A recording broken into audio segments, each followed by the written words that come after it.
Meditations for Every Day in the Year by Bishop Richard Challoner. February 17th. On the opposition there is between the world and the gospel.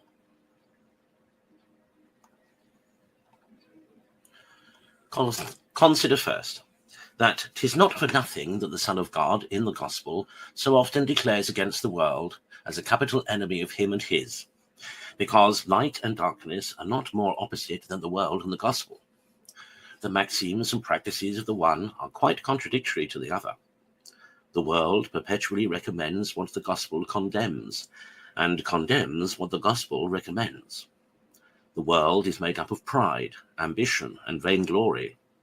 The gospel breathes nothing but humility, self-contempt, choosing the lowest place, and becoming as little children, assuring us that otherwise there is no heaven for us. The world inspires a covetous spirit, the love of mammon, and a fondness for worldly toys. The gospel inculcates the necessity of despising all these things and of quitting all these things, at least in affection, to follow Christ. The world is a slave to sensual pleasures and places its whole happiness in gratifying and indulging its own humors and inclinations. The gospel requires, as the very first and most necessary condition to be a disciple of Christ, that we should deny ourselves, hate our own humors and inclinations, and take up our cross and follow him. The world imagines them blessed that abound the most with worldly honors, riches, delicacies, pastimes, and other worldly enjoyments, and have no one to thwart or contradict them. The gospel, on the contrary, pronounces those blessed that are poor in this world, that suffer injuries and affronts with meekness, that weep and mourn, and are reviled and persecuted by men. In a word, the life of worldlings is a perpetual contradiction of the gospel of Christ, and the life of Christ and of all the true children of the gospel is a perpetual censure of the world and its maxims. See, my soul, which thou wouldest rather follow, the world or the gospel, the roadway or the narrow, the way of perdition or the way of life.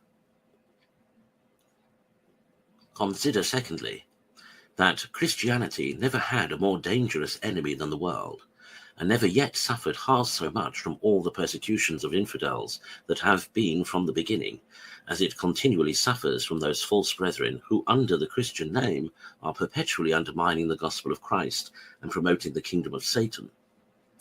The persecution of infidels made innumerable saints and served very much to purify and to propagate the church and kingdom of Christ.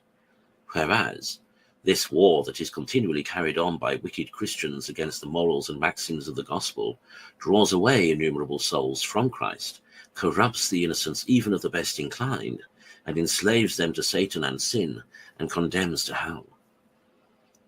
Oh, let us beware of this mortal enemy of our salvation, this torrent of worldly custom, these pernicious maxims of a deluded and deluding world.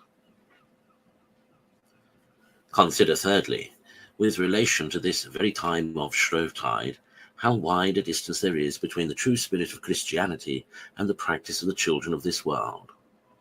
The Church sets aside this time for a time of devotion and penance, that it may be a suitable preparation for the solemn fast of Lent. Therefore, she puts on, at this time, her penitential attire. She calls upon her children to enter into a penitential disposition, to renounce now their evil ways, and to confess their sins, that they may be properly prepared for melting with mercy and grace at this approaching time of mercy and grace. The very name, Shrovetide, in the ancient English, signifies the time of confession and sins, because our Catholic ancestors were taught to turn to God at this time with their whole hearts, by humble confession and penance. But how sadly has the spirit of the world perverted this pious institution, and turned this time of devotion and penance into a time of riot and sin, even of such excesses and extravagances as would much better suit with the heathenish festivals of Bacchus than with any Christian solemnity, much less with preparation for a penitential fast.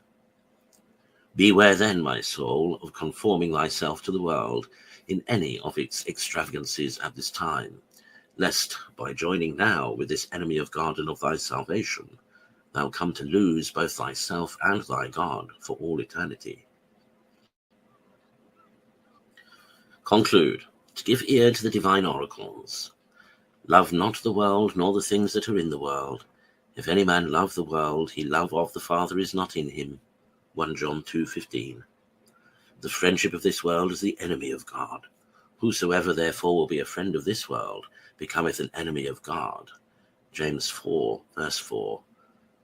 And since the word of God thus expressly declares that there can be no such thing as being a friend both to God and the world, keep off from the love of the world and from its maxims and customs, lest thou make God thy enemy.